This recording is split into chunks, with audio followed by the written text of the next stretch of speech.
भाव और श्रद्धा अपने पितरों पूर्वजों को प्रणाम करिए, भागवत महापुराण को प्रणाम करिए और अपने मन को उस सतोगुणी भाव से भरिए जिस भाव के बिना जीव को कभी भगवत प्राप्ति नहीं होती। शुकदेव महाप्रभु राजा परीक्षित को भगवत प्राप्ति के मार्ग का सार समझाते हुए कभी भगवान के अवतार की कथा सुनाते हैं तो कभी भगवान के भक्त की कथा सुनाते हैं। जड़ भरत जी सिंधु रोवर देश के राजा रहुगण से मिले। ये पूर्व जन्मों का वही हिरन था जिसके कारण भरत जी को 3 जन्म लेने पड़े थे। नमो नमः कारण विग्रहाय स्वरूप तुच्छीकृत विग्रहाय नमो वधूत ध्वज बंधुलिंगम निगूढ़ नित्य अनुभवाय तुभ्यम। जब उसे ये आभास हुआ कि जो मेरी पालकी में कहार बनकर के महात्मा आए हैं वो कोई साधारण व्यक्ति नहीं है, अवश्य ही आप भगवान ऋषभदेव हैं या कि आप दत्तात्रेय भगवान हैं या साक्षात कपिल भगवान पधारे हैं। हे अवधूत, मैं आपको पहचान नहीं पाया हूँ। राजन, नाम तो शरीर का होता है, शरीर की शरीर से पहचान करने आए हो क्या, या आत्मा को उन अर्थों में जानने के लिए आए हो जिसे जानने के बाद फिर कुछ और जानना बाकी नहीं रहता। और तब श्री जड़ भरत जी ने सिंधु रोवर देश के राजा रहुगण को जो उपदेश दिया उसे भागवत में भवाटवी के नाम से जाना गया है। ये उपदेश भागवत का बहुत महत्वपूर्ण उपाख्यान है। जैसे सांख्य शास्त्र में शरीर जिन 24 तत्वों से निर्मित हुआ है उन 24 तत्वों को बताकर 25वां आत्मा उसके विषय में बताया गया है, इतना ही सांख्य में बताया गया है। यम, नियम, आसन, प्राणायाम, प्रत्याहार, धारणा, ध्यान और समाधि। पृथ्वी, जल, अग्नि, वायु, आकाश 5 तत्व, तन्मात्राएं, कर्मेंद्रियां, ज्ञानेंद्रियां, मन, बुद्धि, चित्त और अहंकार, 5 पंच महाभूत, 5 कर्मेंद्रियां, 5 ज्ञानेंद्रियां, 10 तन्मात्राएं, मन, बुद्धि, चित्त और अहंकार। ये 24 ही हैं जो इस शरीर का मूल तत्व हैं। लेकिन इन 24 के रहने पर भी अगर इसमें 25वां अर्थात आत्मा ना हो तो ये शरीर मट्टी है, लोग इसको शमशान में जला आते हैं। जब तक इस शरीर में 25वां रहता है तब तक ही इस शरीर की महिमा है, और जब इस शरीर को 25वां छोड़ देता है तो इन 24 में तो दुर्गंध आने लगती है। ये सांख्य है। भवाटवी क्या है? भवाटवी कहता है जो कष्ट शरीर को हो रहा है, शरीर के द्वारा बुद्धि को हो रहा है, बुद्धि के द्वारा मन को हो रहा है, मन के द्वारा वही कष्ट आत्मा को होना चाहिए। लेकिन जड़ भरत जी कहते हैं कि वो आत्मा को नहीं होगा। ऐसा कैसे हो सकता है? जैसे उबलते हुए पानी में चावल का दाना डालने पर भात बन जाता है, पर उबलते हुए पानी में पत्थर का एक छोटा हिस्सा डालने पर वो पकता नहीं है, उसी प्रकार जो आत्म तत्व में स्थिर रहता है उसे मन, बुद्धि और शरीर का जो प्रभाव है वो घेरता नहीं है। ये भवाटवी का उपदेश है। शरीर, बुद्धि और मन जब तक घेरते हैं तब तक जीव मरने के बाद भी मुक्त नहीं होता। वो भूत बनकर, प्रेत पिशाच बनकर, राक्षस वैताल बनकर भटकता है। क्योंकि शरीर चला गया, मन तो बाकी है ना। मन तो मरा नहीं। मन के हारे हार है, मन के जीते जीत। मन, आप आज भी उन लोगों को देखते हो जो गुरु मंत्र लेने से डरते हैं। क्यों? क्योंकि उन्हें अपने मन पर भरोसा नहीं है कि कभी पांव डगमगा गए तो, कभी बुरे रास्ते पर चला गया तो नियम टूट जाएगा।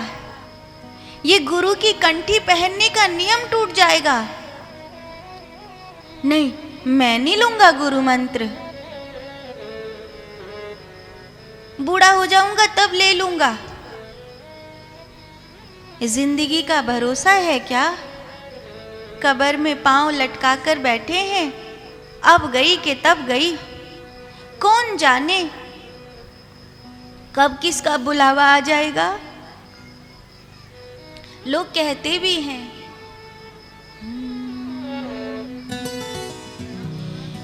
क्या भरोसा है इस जिंदगी का,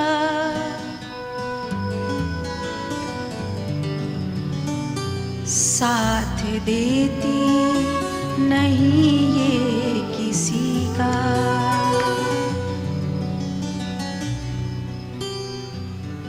श्वास रुक जाएगी चलते चलते, शम्मा बुझ जाएगी जलते जलते, नाम रह जाएगा आदमी का, क्या भरोसा है इस जिंदगी का, क्या भरोसा है इस जिंदगी का, साथ देती नहीं ये किसी का, साथ देती नहीं ये किसी का। इसलिए खूब भजन करो, ध्यान करो। आज तो 5 मिनट भी तुम्हें ध्यान में बैठने का अवसर नहीं है। जिस दिन मृत्यु द्वार खटखटाएगी उस दिन तुम्हें ध्यान में बैठने के लिए 5 मिनट मिलेंगे नहीं। कितने लोगों को हमने देखा, अरे भैया वो चले गए, ओ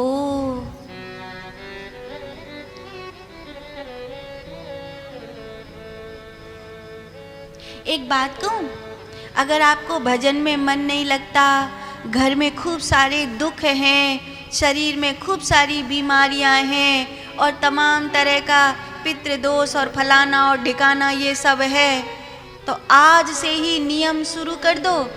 आज तो रात हो गई, कल से ही नियम शुरू कर दो कि अपने घर में खूब जोर से शंख बजाओ। कहावत सुनिए तुमने, शंख बाजे भूत भागे। लोग कहते हैं स्त्रियां शंख नहीं बजा सकती, केवल गर्भवती स्त्री शंख नहीं बजा सकती और रजस्वला स्त्री शंख नहीं बजा सकती। रजस्वला नहीं हो, गर्भवती नहीं हो तो आराम से शंख बजा सकती है स्त्री। तो खूब जोर से बढ़िया शंख बजाओ और जैसे ही शंख बजाओगे तुम देखना तुम्हारे घर के सारे आए बलाए विपत्ति सब भाग जाएंगी। बोले शंख बाज गया भैया, नारायण आने वाले, जाओ यहाँ से। फिर भजन में मन लगेगा, खूब भजन में मन लगाना। बिना ध्यान के, बिना साधना के, अरे तुम्हारे घर में इन्वर्टर है? उसको तुमने देखा होगा, जिन घरों में उन्होंने देखा होगा कि उसको भी चार्ज होने के लिए बिजली की जरूरत पड़ती है। बेचारा, अब बिजली उसको नहीं दोगे तो वो ठप हो जाएगा, उसको भी जरूरत पड़ती है। ऐसे इस जिंदगी के इन्वर्टर को तुम दौड़ाए जा रहे हो, दौड़ाए जा रहे हो, दौड़ाए जा रहे हो।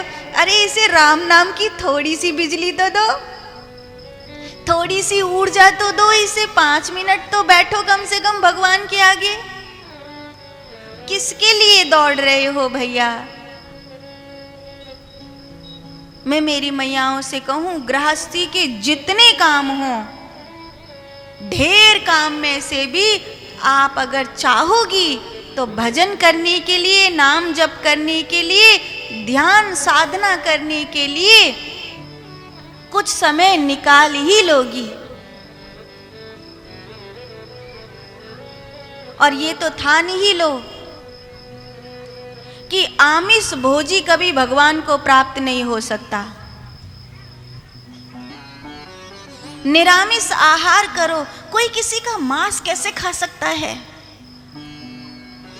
छी, कितनी घृणित बात है ये कि कोई किसी का मांस खा लेता है, वो भी मनुष्य होकर, आदमी होकर, इंसान होकर।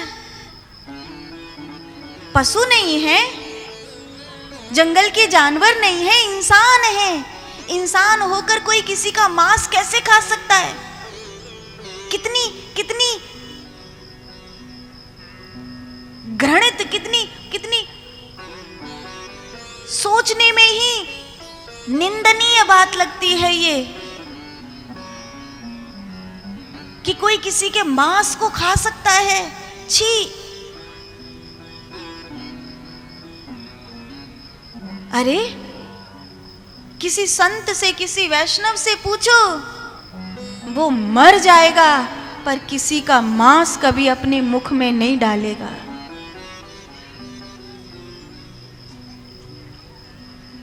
तुम ये सड़े हुए पानी को पी करके जो शहंशाह बन जाते हो,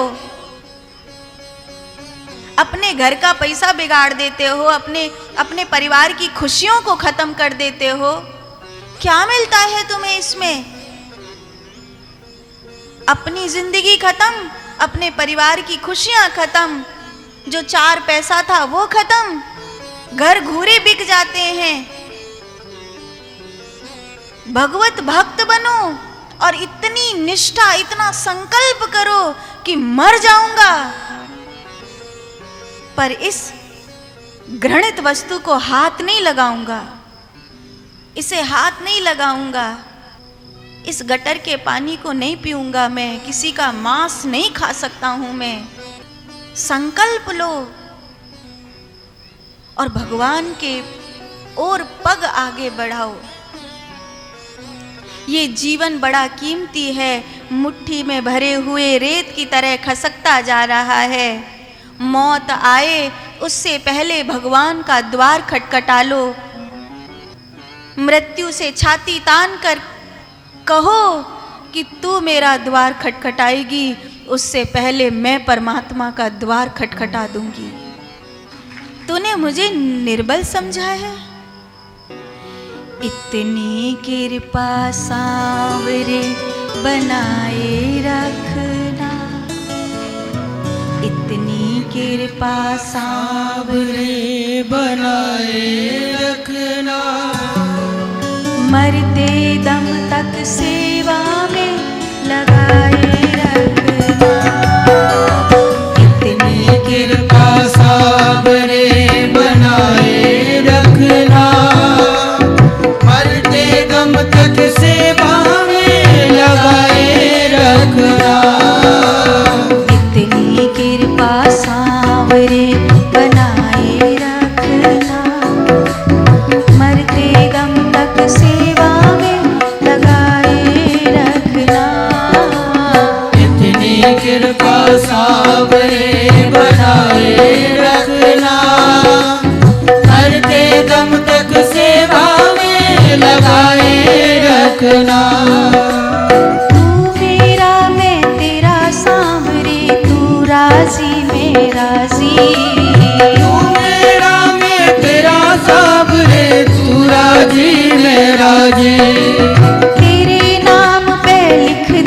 मैंने इस जीवन की बाजी, तेरे नाम पे लिख दी मैंने इस जीवन की बाजी। लाज तुम्हारे हाथ है,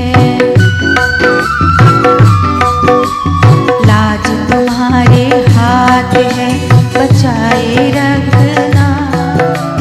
लाज तुम्हारे हाथ है, बचाए रखना। मरते दम तक सेवा में लगाए रखना। इतनी कृपा साबरे बनाए रखना। मरते दम तक सेवा में लगाए रखना। अभी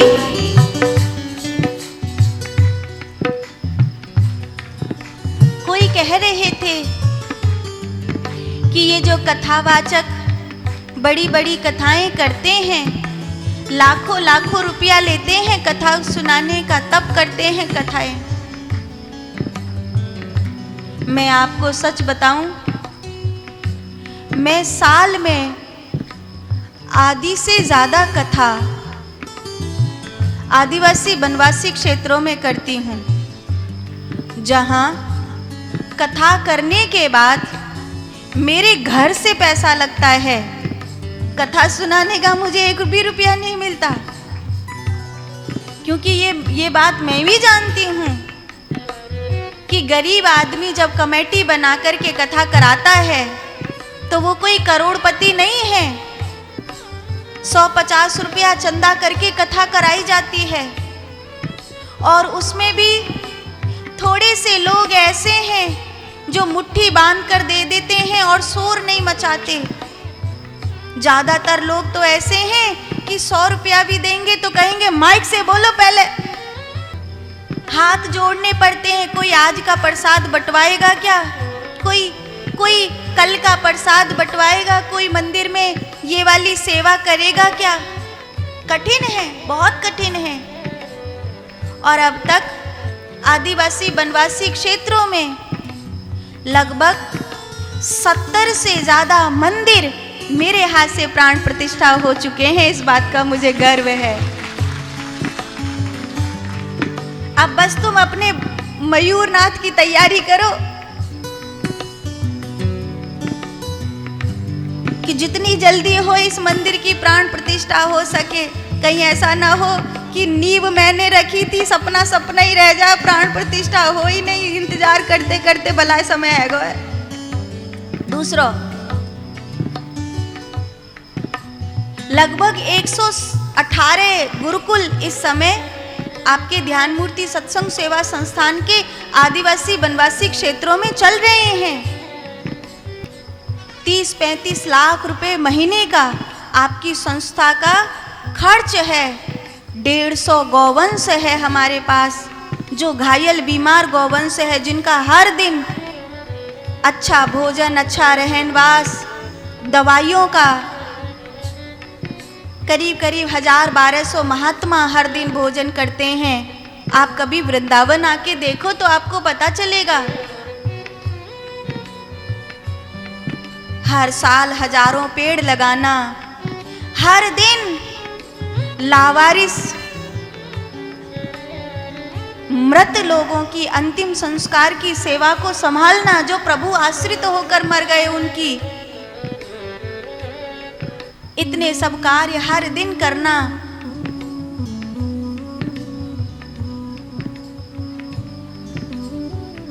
हम कथा पैसे लेने के लिए करते होते तो लग्जूरियस में जी रहे होते, साधारण वस्त्र पहनकर साधारण व्यवस्था में नहीं रह रहे होते। आप वृंदावन आके देखना, बहुत साधारण आश्रम है हमारा। जो लोग यहाँ से गए हैं उन्होंने देखा है, क्योंकि हम गौ सेवा करते हैं। दिखावे के लिए नहीं, सच में संत सेवा करते हैं। दिखावे के लिए नहीं, सच में। भरोसा रखो, भरोसा रखो कि हर एक व्यक्ति व्यासपीठ पर बैठकर पैसे के लिए कथा नहीं सुना रहा है। साधु पैसे के लिए कथा सुनाएगा, मैं उसके घर कभी कथा करने जाना नहीं चाहूंगी जो ये समझता हो कि पैसे देने से कथा होती है। प्रेम और भाव ही सबसे बड़ी चीज है, उसी से भगवान की कथा होती है।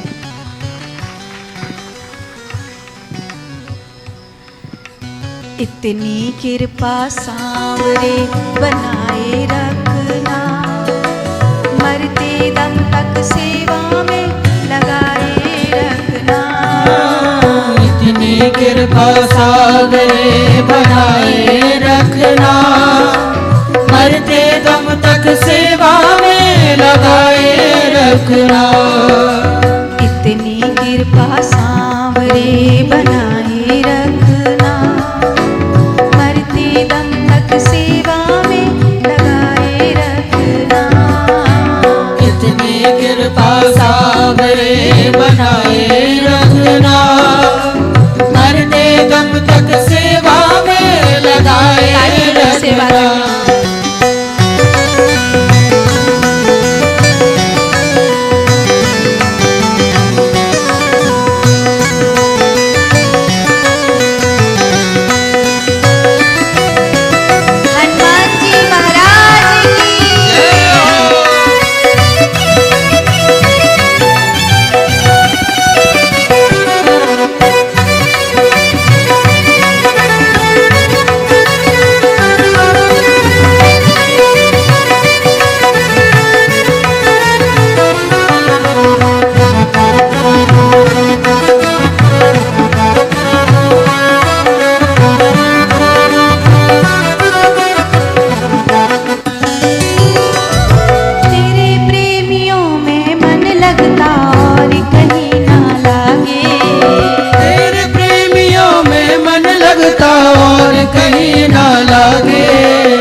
फीका सा लागे भजनों की इस धूप को,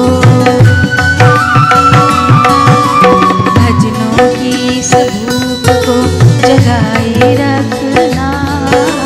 भजनों की इस भूख को जगाए रखना, मरते दम तक सेवा में लगाए रखना। इतनी कृपा सांवरे बनाए रखना, मरते दम तक सेवा में लगाए रखना।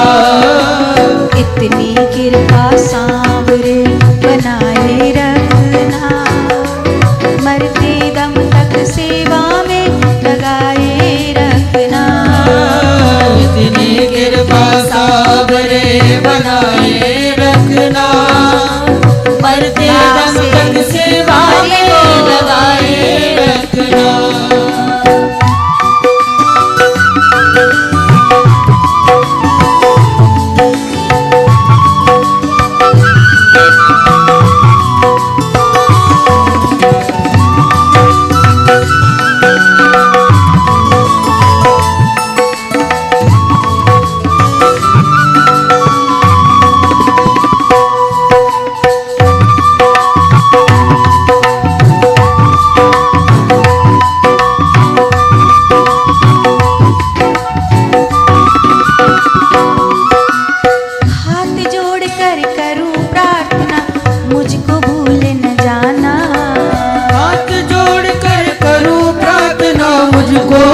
न जाना तेरे दर पे लगा रहे प्रभु मेरा ना जाना, तेरे दर पर लगा रहे बस मेरा ना जाना। दिन पे दिन ये सिलसिला, दिन पे दिन ये सिलसिला लगाए रखना, दिन पे दिन ये सिलसिला लगाए रखना, मरते दम तक सेवा में लगाए रखना। इतनी कृपा सावरे लगाए रखना, मरते दम तक सेवा में लगाए रखना।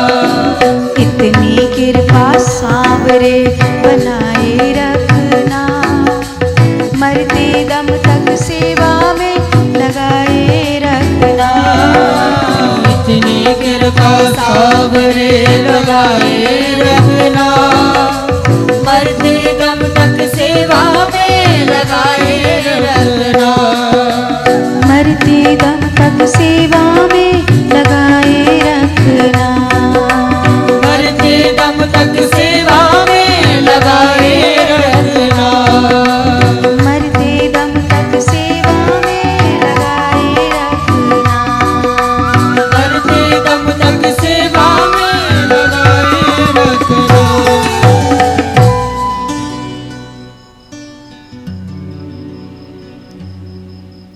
प्रभु, भगवान की सेवा बनी रहे, भगवान के जीवों की सेवा बनी रहे और भगवत प्राप्ति की ओर आगे बढ़ते रहें, भजन बढ़ता रहे। और हमें क्या चाहिए? अच्छा, आप सबने हमसे मित्रता कर ली कि नहीं करी? मैयाओं, मित्रता करी है? पक्की वाली कि कच्ची वाली? अच्छा, किस किस ने मित्रता करी है बताओ? अरे वाह! तो मेरी मैयाओं ने, मेरी बहनाओं ने वो हमारी संस्था के YouTube चैनल से या फेसबुक से, आजकल तो छोरी इंस्टाग्राम चला रही हैं, इंस्टाग्राम से कहूँ जुड़ा गए हो कि नहीं? हैं? हाँ, नहीं, पता तो चलते रहना चाहिए ना मित्र के, कहाँ कहाँ कथा चल रही हैं, कहाँ कहाँ जा रहे हैं, पता तो चलनी चाहिए। तो इसके लिए YouTube चैनल से या फेसबुक से या इंस्टाग्राम से जुड़े रहोगे तो समय समय पर पता चलता रहेगा कि अब गुरु माँ ने हमको ये बताया है, अब गुरु माँ ने हमारे लिए ये कहा है। अच्छा, आज एक बढ़िया बात याद आ गई, अभी बता देती हूँ। इस बार 2026 में बड़ी बहस चल रही है कि अक्षय तृतीया 19 अप्रैल को मनाएंगे या 20 अप्रैल को मनाएंगे। परशुराम जयंती पत्रा में 19 अप्रैल को लिखी हुई है, तो मैं आपको स्पष्ट करूं, 19 अप्रैल को सुबह लगभग 10:30 बजे के आसपास तृतीया तिथि आरंभ हो जाएगी। तो अक्षय तृतीया को जो लोग गाड़ी लाते हैं, जो लोग मकान का मुहूर्त करते हैं, वास्तु पूजन करते हैं, उन सब लोगों के लिए 19 तारीख का ही समय होगा। मिथुन लगन स्थिर लगन मानी जाती है, इसलिए ज्योतिषियों का कहना है कि लगभग 10:51 से लेकर 12:05 तक का समय बहुत शुभ है। जैसे कोई खरीदारी करनी हो, जैसे कोई विशेष दान पुण्य करना हो, जैसे कोई गृह प्रवेश या कोई भी महत्वपूर्ण कार्य करना हो, उसके लिए। चूंकि परशुराम भगवान का अवतार प्रदोष बेला में हुआ था, माँ रेणुका ने युद्ध की घड़ी में भगवान परशुराम को पुकारा था, तो वो प्रदोष बेला अर्थात संध्याकालीन के समय पर धरती पर प्रकट हुए। तो तृतीया तिथि जब वैशाख के शुक्ल पक्ष की प्रदोष बेला में हो, तब भगवान परशुराम जी का जन्म जयंती का उत्सव, प्राकट्य का उत्सव मनाया जाता है। इसीलिए भगवान परशुराम जी के प्राकट्य का जो उत्सव है वो 19 अप्रैल को मनाया जा रहा है।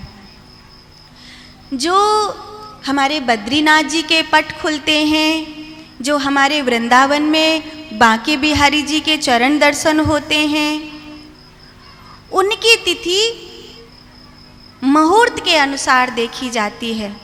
अच्छा, गृह प्रवेश जो करते हैं तो उसमें रविवार और मंगलवार का दिन नहीं होना चाहिए वास्तु पूजन में, चूँकि 19 अप्रैल को रविवार का दिन है। इसीलिए अक्षय तृतीया का मुहूर्त इतना अच्छा आ रहा है कि रविवार होने के बावजूद भी उस दिन गृह प्रवेश का वास्तु पूजन का मुहूर्त बन रहा है। अगर नहीं तो सुबेरे सुबेरे लगभग 7:30 बजे से पहले 20 अप्रैल को भी कोई मनुष्य चाहे तो वास्तु पूजन और गृह प्रवेश ब्रह्म मुहूर्त में कर सकता है। वृंदावन में बांके बिहारी जी के जो चरण दर्शन हैं वो 20 अप्रैल को होंगे, साल में एक ही बार होते हैं। बद्रीनाथ जी में भी पुजारियों का प्रवेश होगा। सब भक्तों को जो दर्शन सुलभ होता है उसके लिए उस साल की कुंडली मिलाई जाती है। तो इस बार जब साल की कुंडली मिलाई जा रही है तो उसमें बद्रीनाथ जी का जो पट है वो 23 तारीख को सुबह सुबह लगभग 6:15 बजे बद्रीनाथ भगवान सबके लिए इस वर्ष दर्शन देंगे। सबसे पहले यमुनोत्री, उसके बाद गंगोत्री और उसके बाद केदारनाथ और अंत में बद्रीनाथ भगवान के कपाट खुलते हैं। तो 22 अप्रैल को केदारनाथ भगवान के कपाट खुलेंगे और 23 अप्रैल को बद्रीनाथ भगवान के कपाट सब जनसाधारण के लिए खुलेंगे। पुजारियों के लिए अक्षय तृतीया को खुल जाते हैं। हम सब के लिए ये बहुत प्यारा और शुभ समय होगा। अक्षय तृतीया को कई लोग कहते हैं कि सोना खरीदना चाहिए। अक्षय तृतीया का मतलब है हम जो करें वो अक्षय हो। अक्षय माने जिसका कभी क्षय नहीं होता। तो हम जो करें वो अक्षय हो।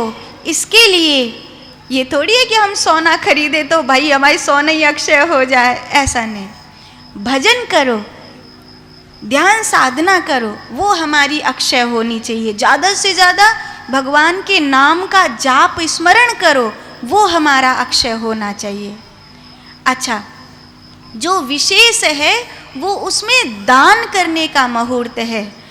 दान करने का विशेष भाव होता है। पानी का, मिट्टी का घड़ा दान करना चाहिए, शरबत का दान करना चाहिए, पंखे का दान करना चाहिए, वस्त्र का दान करना चाहिए, अन्नदान महादान अन्नदान करना चाहिए और स्वर्ण दान का भी बहुत बड़ा महत्व है। इस प्रकार अक्षय तृतीया को विशेष रूप से दान का महत्व है। बाकी खरीदारी आप करना चाहें तो स्वर्ण खरीदना भी शुभ है, अशुभ नहीं है। मकान खरीदना शुभ है, गाड़ी खरीदना शुभ है, अच्छा है। संपत्ति अपनी बेटी को उस समय कुछ दिया जाए अक्षय तृतीया के दिन, ये बहुत शुभ होता है। अपनी बेटी को अक्षय तृतीया को दान देना बहुत शुभ होता है।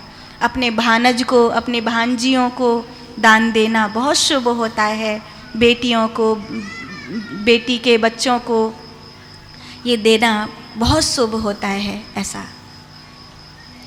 तो ये बात याद आ गई तो मैंने सोचा आपको बता दूं। अभी भवाटवी का उपदेश करने के बाद जड़ भरत जी तो अपने मार्ग में आगे बढ़ गए। रघुगण को मुक्ति का बोध हुआ। इसके बाद श्री सुखदेव भगवान ने राजा परीक्षित को